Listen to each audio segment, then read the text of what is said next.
Si de algo saben las abejas, es de flores. Hay de todo tipo y para todos los momentos. Lo importante no es solo su color, tamaño o forma, sino lo que hace sentir cada una. Y para esos sentimientos trabajan. Igual que el Banco Central, que trabaja para hacer florecer la economía y que sientas estabilidad. Para ese sentimiento de tranquilidad. Para ese sentimiento de crecimiento y desarrollo. Para que la primavera llegue a todos los sectores y los planes de muchos den grandes frutos. Banco Central de la República Dominicana, 75 años trabajando por una estabilidad que se siente. Ya usted sabe, mi señora, páseme su usuario y su clave del banco para depositarle ese dinero de una vez. Ay, pero ahora mismo. Si lo das se van, esos datos tuyos se van. Si los das se van, esos datos tuyos se van. En el momento en que lo envíes te van a hackear. Hay hackers por ahí esperando por ti. No envíes tus datos porque son solo para ti. Son solo para ti. Son solo para ti. Protege tus datos privados, no los compartas con terceros ni accedas a páginas o enlaces desconocidos. Proteger tu información privada es tu deber.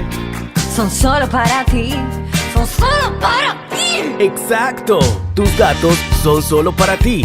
Protegerlos es tu deber. Banreservas, el banco de todos los dominicanos.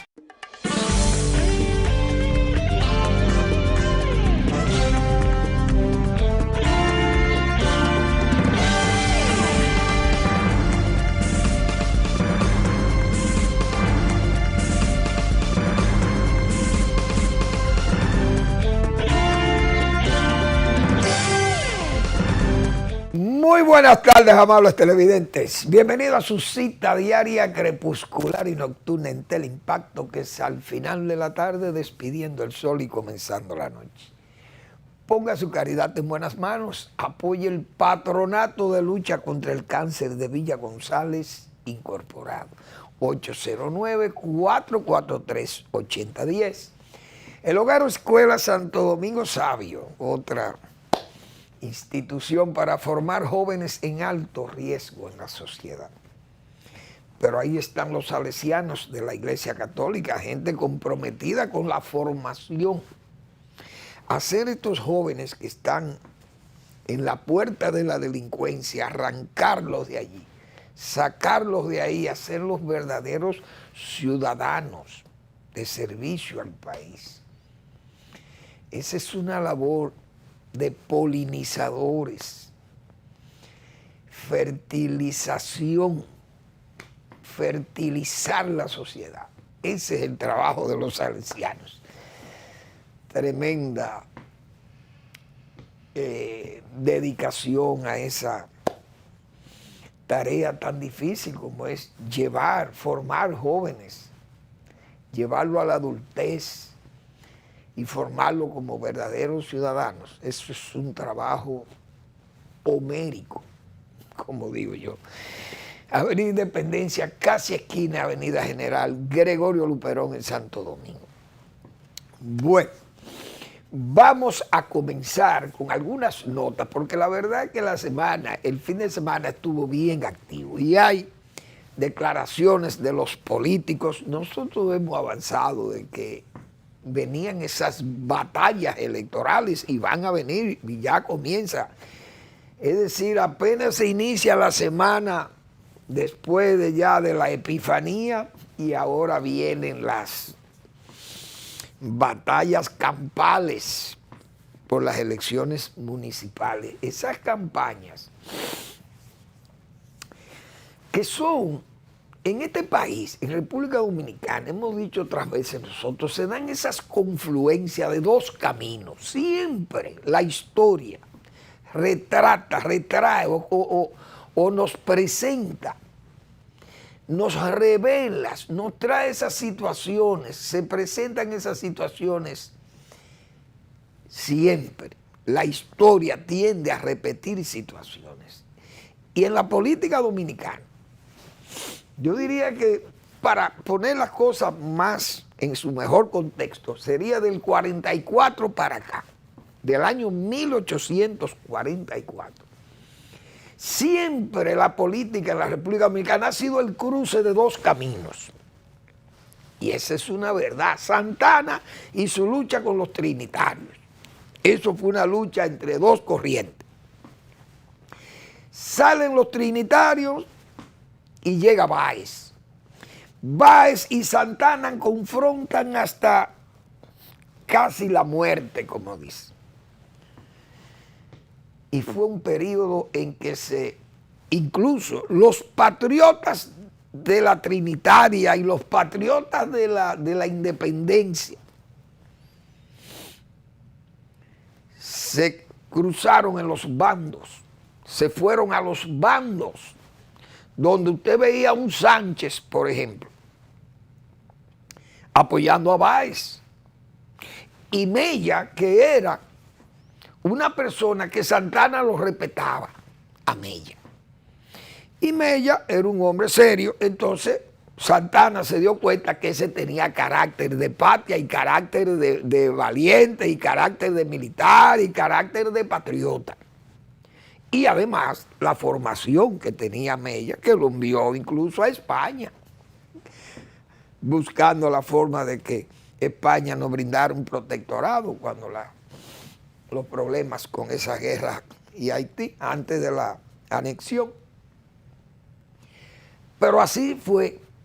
Pasó Santana, que Santana entonces entra ya en disputa con los restauradores, es decir, viene ese cruce de camino entre restauradores liberales y Santana y su grupo. Cae Santana y llega Báez. Entonces Báez confronta con los restauradores y se forman los rojos de Báez y los azules de Luperón. Bien.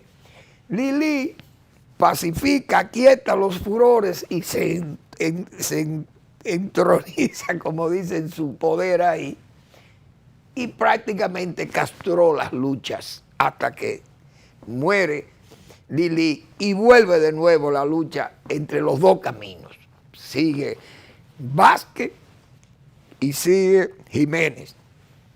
Viene esa lucha entre bolos y coludos. Luego las contiendas civiles y esos problemas que hubo ahí hasta que viene ya las elecciones después de la intervención norteamericana. Entonces ya el horacismo se queda fuerte ahí como partido en el poder, pero luego ya viene y se entroniza la dictadura de Trujillo. Entonces no hay. Pero sale la dictadura, tipo Heró, y vuelve la lucha. Entonces, entre cívicos y PRDistas de Juan Bosch. Viene el golpe de Estado, viene la revolución, pasa la revolución, entonces viene Balaguer, Juan Bosch. Y ahí están los dos caminos de nuevo. Ese cruce de caminos, señores, siguió entre el PRD y Balaguer. Balaguer le llamó el camino malo. Y él era el camino bueno. Y sus fuerzas. Entonces, ese camino bueno y ese camino malo siguieron combatiendo, señores. Hasta hoy están combatiendo de nuevo. Con un cambio. Que en vez del camino malo, entonces, y el otro, el camino bueno, es el nuevo camino. Fue el del PLD, con Leonel Fernández, Danilo Medina. Entonces, tenemos de nuevo la misma lucha. Fíjense cómo la historia repite esas situaciones en República Dominicana. Hoy tenemos de nuevo la lucha entre el camino malo y el nuevo camino. Y ahí está planteada de nuevo la situación, que incluso ese meeting de ayer, muy festivo que hizo el PRM, vimos ahí toda la gente del PPH en primera fila, ese mismo PPH que gobernó 2004 y fue el camino malo evidenciado en su peor diríamos con su peor demostración. Y hay que ver todas las cosas que pasaron aquí 2000, 2004. Y ahí estaban todos en primera fila. Pero yo recuerdo que Balaguer decía, refiriéndose al PRD en una oportunidad, no solo al camino malo, sino refiriéndose a la conducta de los PRDistas. Que los PRDistas, porque no existía el PRM para esa época, los PRDistas eran como los pájaros judíos, los judíos prietos. Esos pájaros judíos que en el día andaban sueltos, como se dice en la sabana, cada quien por su cuenta. Y en la noche dormían todos en el mismo palo. Y es verdad, usted veía eso, esos samanes, yo me acuerdo de esos samanes en el Cibao y esas grandes copas de árboles. Y se veían esos judíos prietos enganchados ahí. Oigan, y eso era, bueno, un arbolito de judío, como dice. Se veía tan bonito. Eso se ve porque todavía los pájaros judíos están ahí. Y vi una foto de Ramón Alburquerque que publicó el periódico, uno de los periódicos. Yo creo que, señores, miren a Ramón Alburquerque. Ustedes saben la barbaridad de la plepla que habló ese señor de Luis Abinader. Ustedes saben pero no plepla, no. Los señalamientos malignos que le dedicó Ramón Alburquerque al presidente de la República, pero le dijo evasor. Le dijo que una persona como el presidente que tuviera dinero en el exterior era un evasor si lo tenía en paraísos fiscales. Le dijo de todo a Luis Abinader. Y mírenlo cómo aparecen ahí, porque es que Balaguer era un genio. Balaguer sí conocía a los PRDistas y PRMistas y todo. Mírenlo cómo están todos muertos de la risa ahí. El camino malo, porque el camino malo lo une, decía Balaguer. Y que eran como los pájaros judíos. Ay, Dios mío. Eso es increíble. Fíjense lo contento que está el señor Ramón Alburquerque, un hombre de lenguado que le dijo evasor al presidente, repito, que envió su dinero al paraíso fiscal de Panamá, a los Panama Papers, y que lo envió para evadir impuestos al Estado Dominicano y que eso era un acto de delincuencia. Óiganse bien, eso eran las expresiones de Ramón Alburquerque, diciendo que eso era un acto de corrupción para el presidente de la República. Fíjese cómo está ahí muerto a la risa, porque es que un abrazo a un presidente, eso es como un abrazo a Dios para los dominicanos. Eso es como un aliento, como un soplo divino. Fíjense cómo está ese señor Ramón Alburquerque, que es un hombre de lenguado, que lo único que sirve para hablar mucho, porque eso es un político que está totalmente, como dicen, en las antípodas. Bueno, entonces, en ese camino, el camino malo que señaló Balaguer, está activo. Vimos un acto muy festivo ayer. Entonces, no sé por qué, pero la verdad es que ese acto debió haber sido más masivo. No el acto del Palacio de los Deportes, porque el Palacio de los Deportes eso coge 13,000 asientos arriba y abajo en la plataforma, qué sé yo, pueda tener, vamos a suponer que coja el doble, 20,000 personas. Pero un acto de 20,000 personas, ya, no sé quién fue que dijo algo, decía, miren, ya usted no puede hacer un acto para los tiempos de hoy. Porque ya este país tiene 10 millones de habitantes y hay 8 millones de votantes.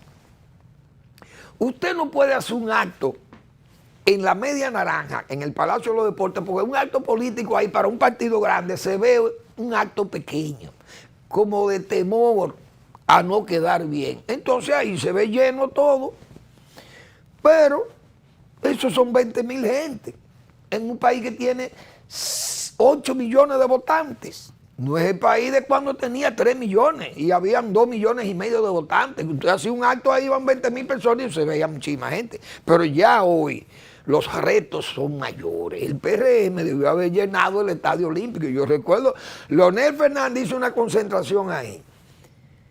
Yo no me acuerdo en qué año fue, pero yo creo que fue en esos tiempos de la primaria del PLD. Señor, y había que ver ese acto ahí. Eso estaba, el Parque Olímpico, eso se llenó ahí. Ahí se quedaron unos espacios vacíos. porque el sol estaba muy fuerte y la gente no quería solearse en forma ya de quemarse la piel.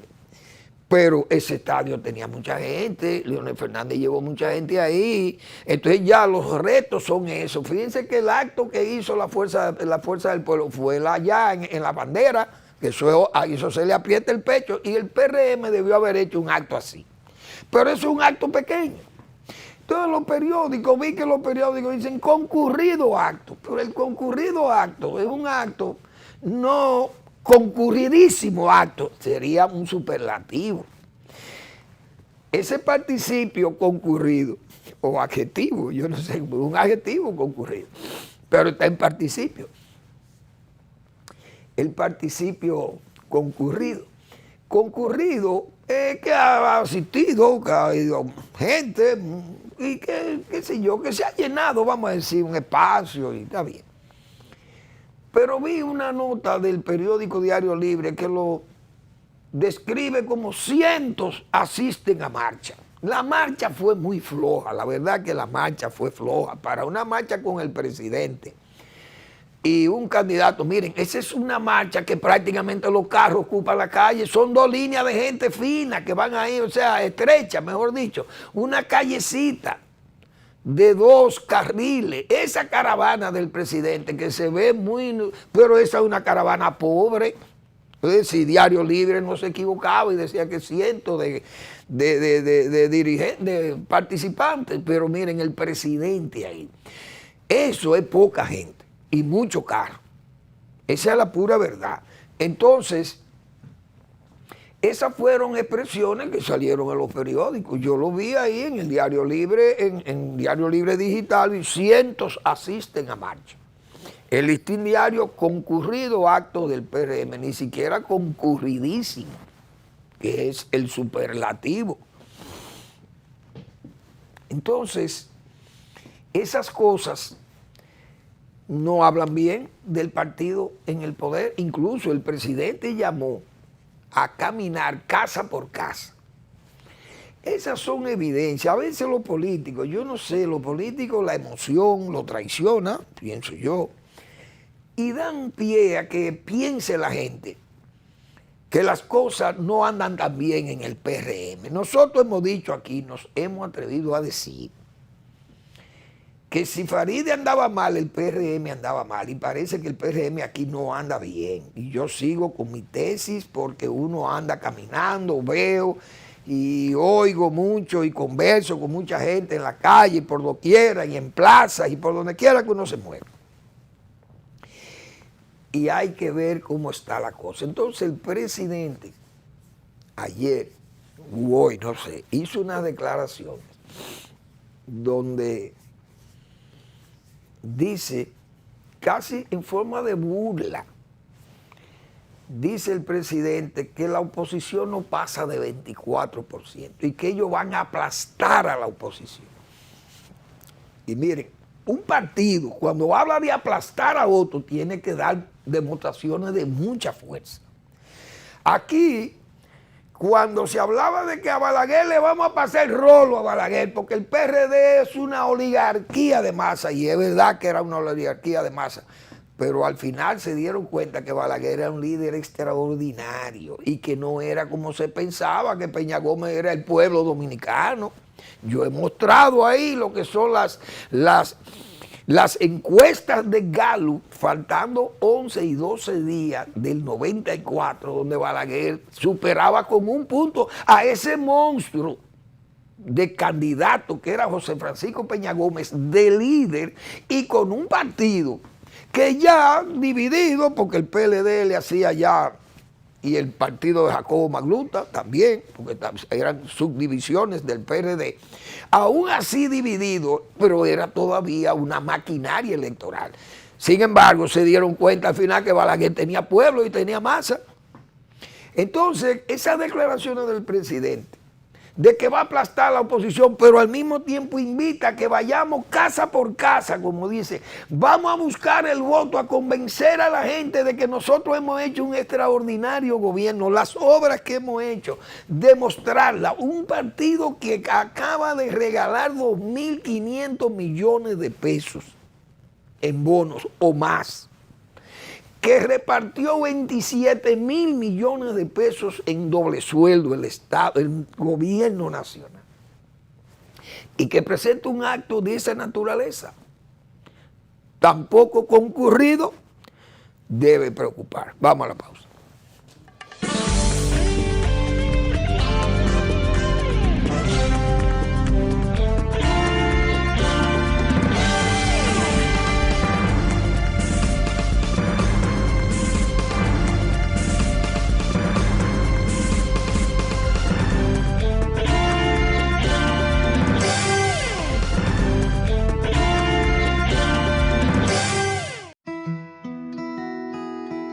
Si de algo saben las abejas, es de flores.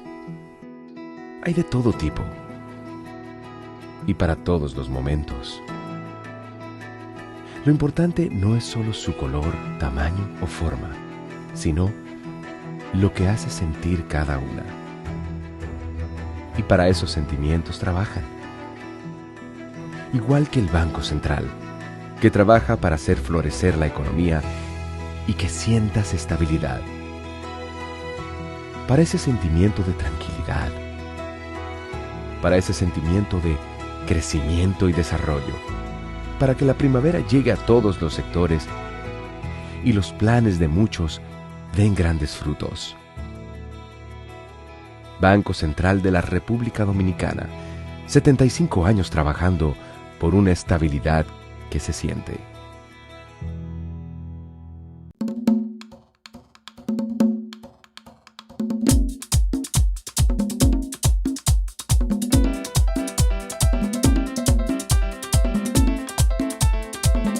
Que por qué te quiero, son tantos motivos. Fui como tu cielo, tu luz en tu sombra, tu mejor amigo. Conmigo supiste dominar tu miedo y con mi ternura pude demostrarte que por qué te quiero, que por qué te quiero. Son mil cosas a la vez. Todo el que alguna vez soñó con irse, no deja de soñar con regresar. Y nosotros estamos con él, porque somos Banreservas, el banco de todos los dominicanos.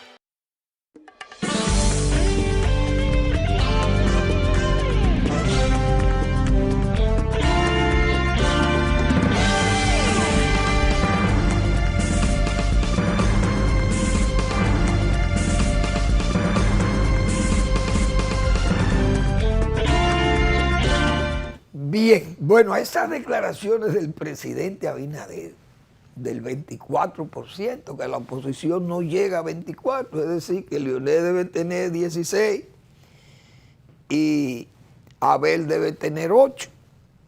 Y la verdad que yo no creo, el presidente creo que fue tal vez demasiado confiado o burlón, porque usted ponerle un 24%, mire, de las 3 marchas que se han hecho ahí, si usted une la del PLD y la de la Fuerza del Pueblo, mire, eso es un mal, presidente, eso es mucha gente, tenga cuidado, que no una usted esas dos corrientes, porque eso le va a crear muchos problemas. Leonel Fernández ha respondido con una visita que hizo al Listín Diario. Y esa respuesta de Leonel, muy contundente, yo la voy a leer porque sale de un hombre prudente como es Leonel Fernández. Pero hemos dicho que estamos en una batalla electoral. Y Leonel no está luciendo como aquel Leonel tranquilo y aquel Leonel apacible. Leonel Fernández tiene ahora un discurso muy duro, ríspido. Presidente Abinader, los que no llegan ni al 24 ni al fin de mes son los millones de dominicanos que a diario deben hacer malabares para hacer frente al sustento básico de sus hijos.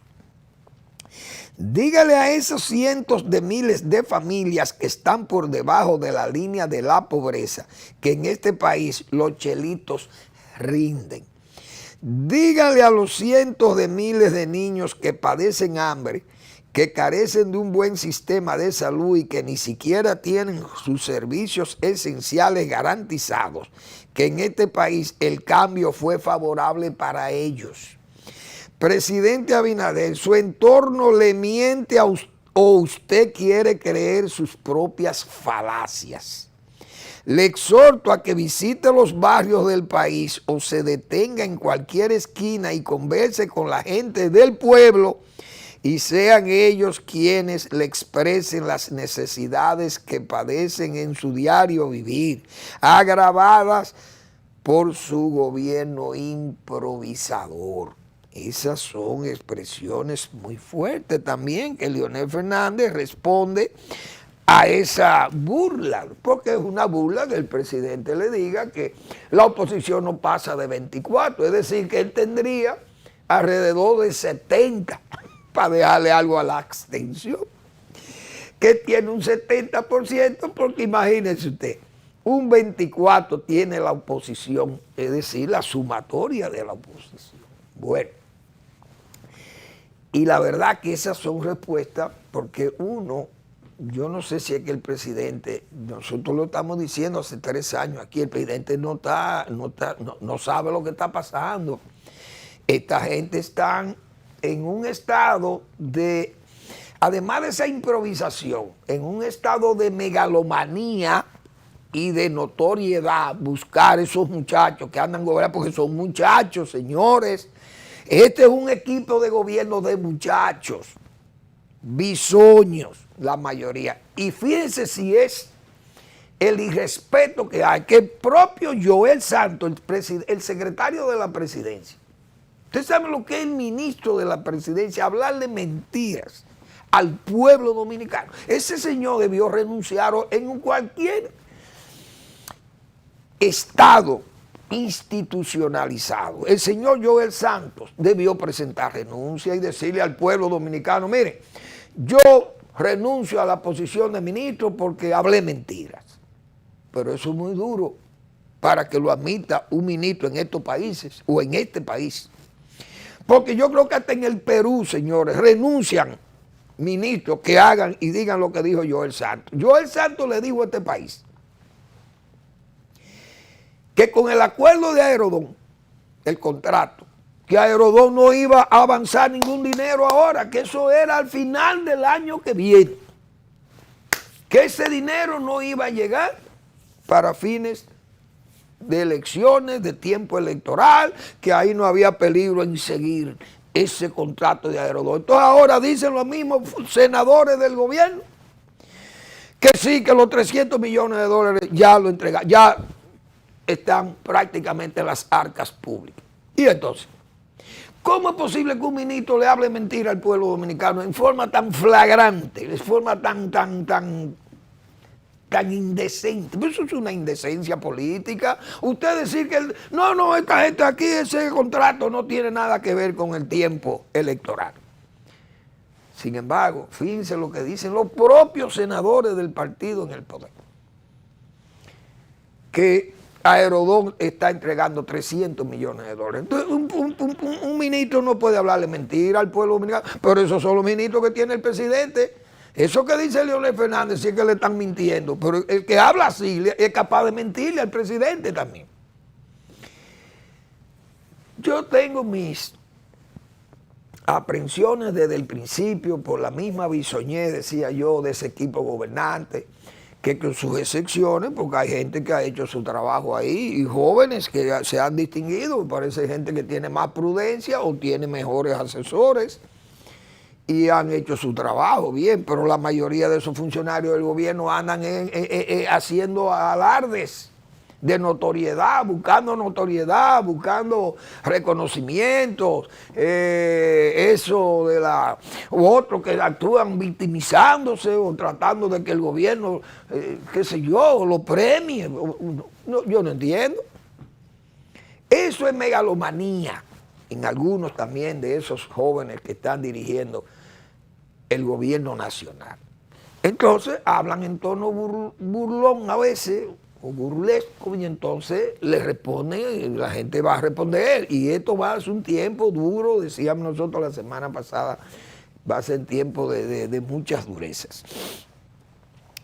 La misma sociedad civil que acompañó al PRM en las batallas opositoras contra el PLD en el poder, principalmente contra Danilo Medina y Leonel Fernández, pero que arreció con el caso de Danilo Medina porque ya ese gobierno de Danilo Medina había entrado en conflicto a lo interno con el propio Leonel Fernández, entonces se debilitó, y al verse debilitado entonces, y además impedido Danilo Medina de volver a la reelección, entonces esa sociedad civil se une al PRM y fue en forma descarnada que atacó al gobierno de Danilo Medina, incluyendo la participación de los narcotraficantes, de ese señor, el abusador, como un hombre de Danilo.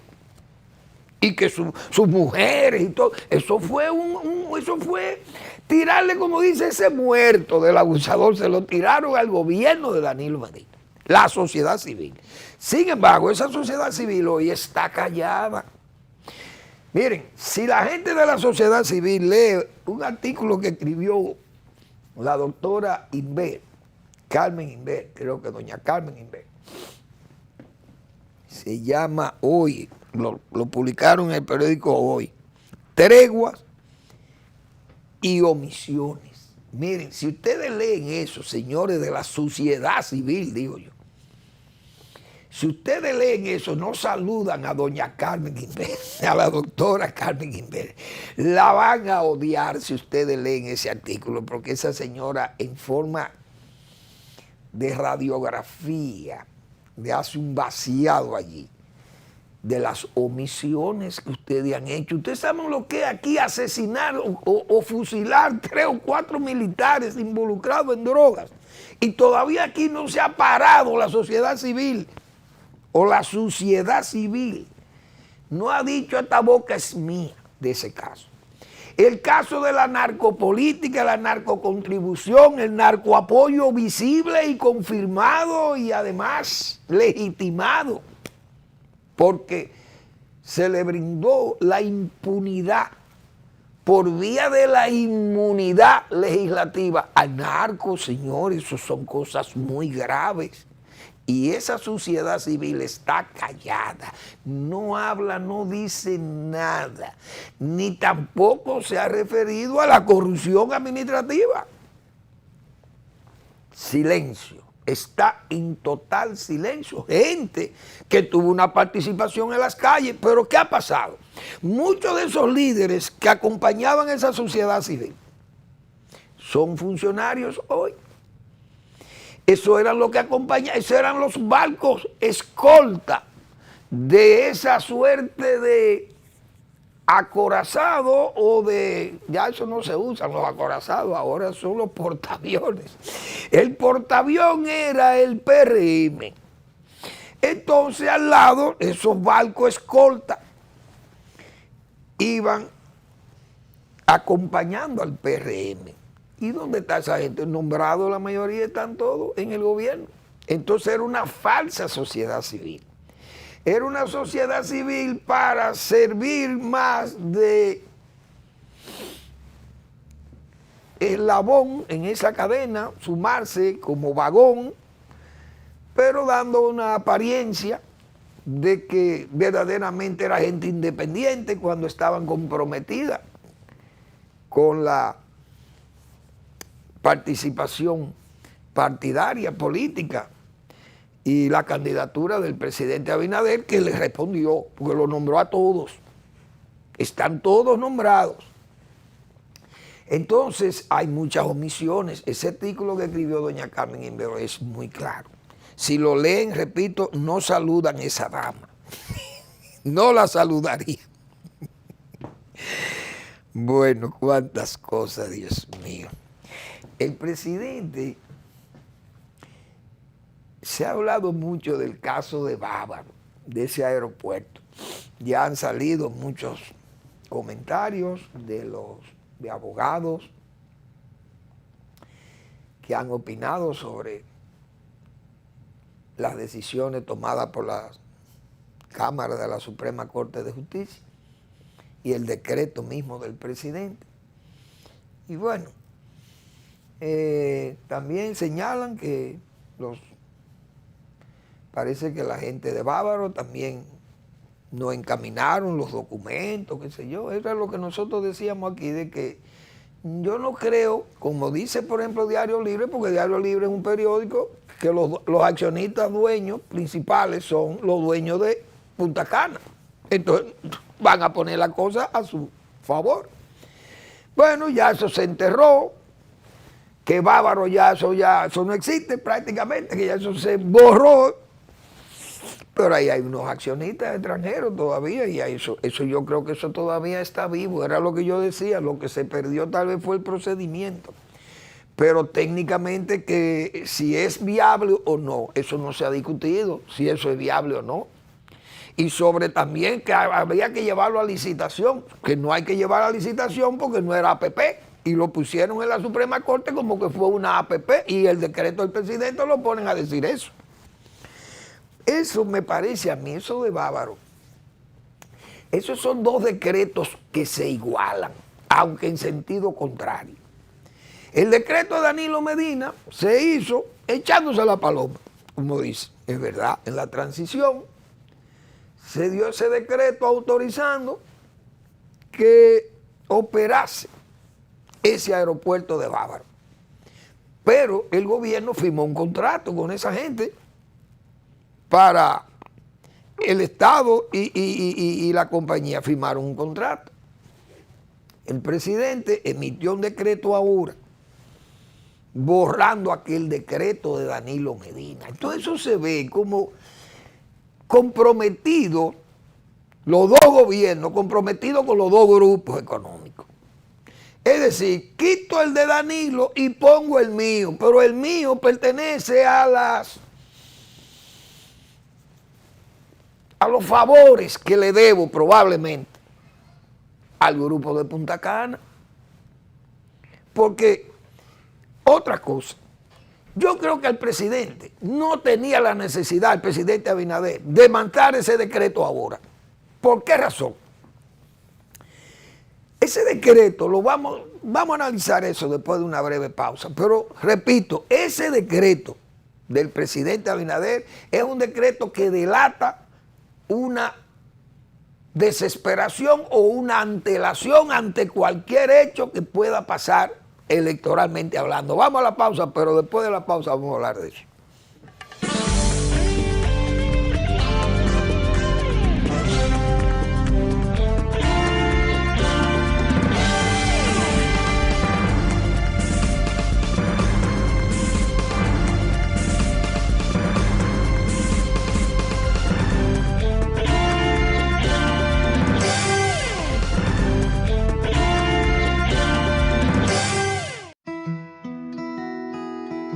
Si de algo saben las abejas, es de flores.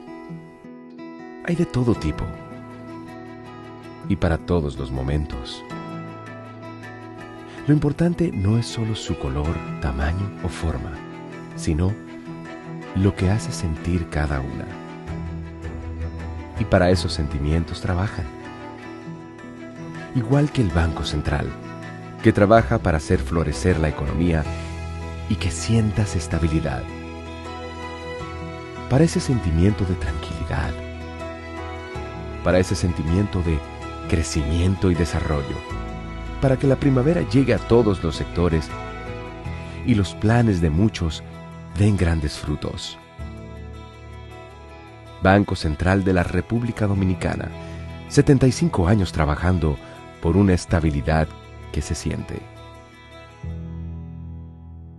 Ya usted sabe, mi señora, páseme su usuario y su clave del banco para depositarle ese dinero de una vez. Ay, pero ahora mismo. Si lo das se van, esos datos tuyos se van. Si los das se van, esos datos tuyos se van. En el momento en que lo envíes te van a hackear. Hay hackers por ahí esperando por ti. No envíes tus datos porque son solo para ti. Son solo para ti. Son solo para ti. Protege tus datos privados, no los compartas con terceros ni accedas a páginas o enlaces desconocidos. Proteger tu información privada es tu deber. Son solo para ti. Son solo para ti. Exacto. Tus datos son solo para ti. Protegerlos es tu deber. Banreservas, el banco de todos los dominicanos.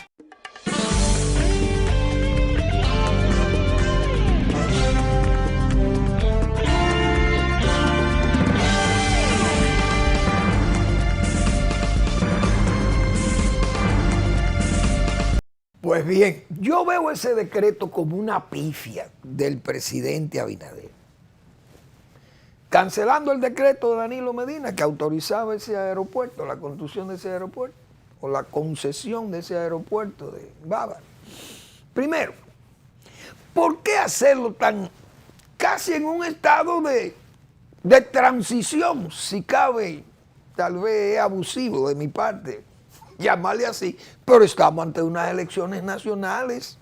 El presidente pudo haber dejado eso para después de las elecciones, es decir, miren, señores de Punta Cana, si lo estaban presionando, mire, presidente, sáquenos ese decreto ahora, porque usted sabe, queremos tener las cosas bien seguras. No, espérense que pasen las elecciones, que yo voy a ganar. Y como yo voy a ganar, ese decreto se va a firmar en septiembre. Cuando yo gane y todo, qué sé yo, en septiembre va ese decreto. Pero ¿por qué tan a destiempo? Es decir, puede pasar, puede suceder un cambio de gobierno en agosto, en mayo. Puede suceder un cambio de gobierno en mayo. Y entonces, o en junio, si hay doble vuelta. Entonces, eso se ve como precipitado y además delata como que el gobierno está débil. La gente puede pensar, la oposición puede pensar que la emisión de ese decreto es porque había que hacerlo antes de que podamos perder las elecciones. Así lo podíamos interpretar cualquier persona. Yo lo interpreto así. Yo podría interpretarlo así, ¿por qué no? Yo lo interpreto así, mejor dicho. Porque lo veo apresurado ese decreto. Además que, bueno, hay abogados que le han hecho señalamientos muy fuertes a ese decreto como débil en el sentido de que está plagado de algunos errores, parece, jurídicos, no sé, pues yo no conozco nada de eso. Pero la parte política, entonces, esas son dos pifias. Ese decreto es una pifia de debilidad del presidente. Y el mandar casa por casa a defender la obra de gobierno y a mostrarle a la gente la obra que ha hecho el gobierno es otra prueba de debilidad del gobierno. Y si vemos esa marcha que se mostró ahí con un gobierno que acaba de regalar más de 3.000 millones de pesos en diciembre en bonos navideños, que pagó 27.000 millones de pesos de doble sueldo, que ha regalado hasta el sol. Yo creo que ha comprometido el gobierno regalando y dando títulos definitivos, pensiones, 55.000 pensiones, y que esas calles, que el presidente no dijera, mire, este meeting lo vamos a hacer en el malecón para llenar el malecón. La George Washington la vamos a llenar, una marcha pesada, la Duarte la vamos a llenar.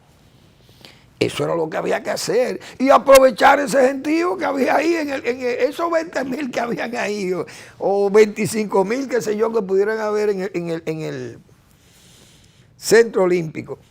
Llevármelo para la calle y hacer un río en la Plaza de la Bandera o en la George Washington, en una de estas calles, pero no en una callecita. Han sido imágenes muy pobres, digo yo. Mire,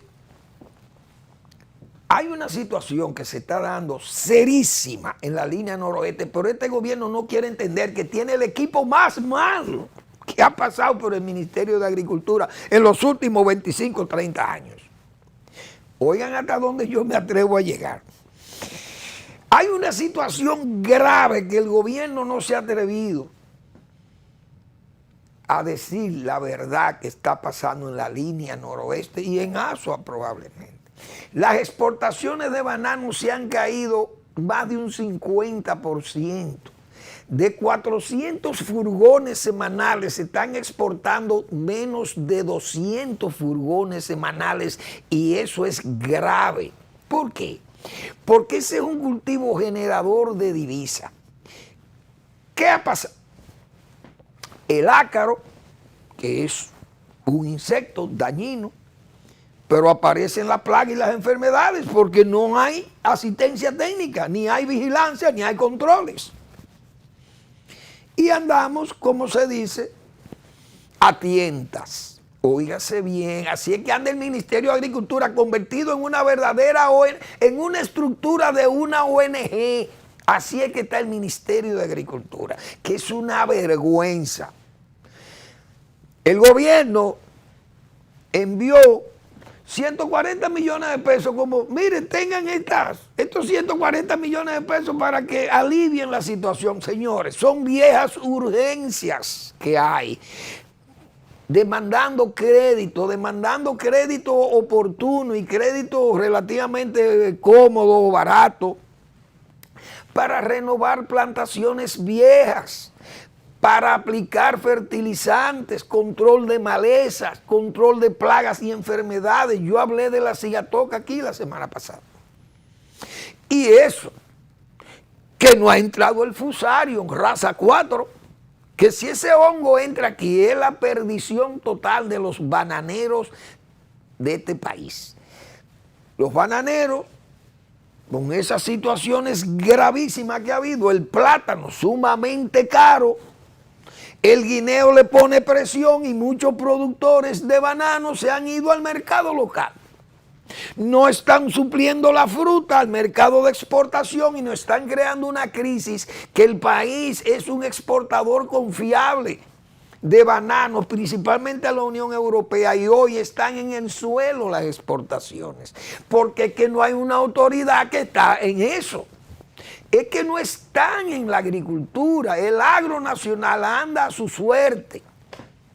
Lamentablemente, todos esos problemas los hemos nosotros denunciado aquí, pero el gobierno, el presidente no hace caso, nada más lo único que es dinero, regalen dinero, para regalar dinero, como si el dinero fuera la solución al problema. No es solamente el dinero, ir a repartir dinero, tenga 2 bananos, tenga 140 millones de pesos, tengan para que resuelvan. No van a resolver nada porque eso es un mínimo. Hoy el banano está en números bajos, en el mínimo, pero hay un total descuido. Hay plátano. ¿A cómo anda el plátano? Tenemos años el plátano a 25 y 30 pesos. Se ha señalado aquí muchísimas veces. Los víveres muy caros, la gente apela al guineíto, como se dice. Los productores de banano están cogiendo el mercado local, se van por el mercado local, venden sus rechazos y venden sus bananitos, y entonces los exportadores están al garete. Banamiel es una de las compañías más grandes de exportación de banano en la línea noroeste, que la preside un amigo mío, Salvador Esteves. Espero que esté sano, saludable, mi amigo Salvador, excelente persona y un gran productor también de banano. Pero Banamiel le manda una comunicación a sus accionistas, llamando la atención poderosamente de eso. Señores, estamos cayendo, que están despidiendo personal. En la línea noroeste las fincas se están quedando sin personal,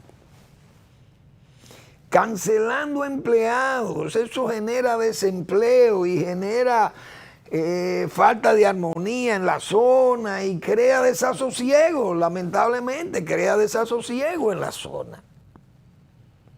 La autoridad se aparece con un cheque, un regalo, a 2 bananos, tengan estos 140 como para que se repartan entre ustedes y puedan. Y entonces, y mañana, cuando cojan el dinero, ¿qué va a pasar?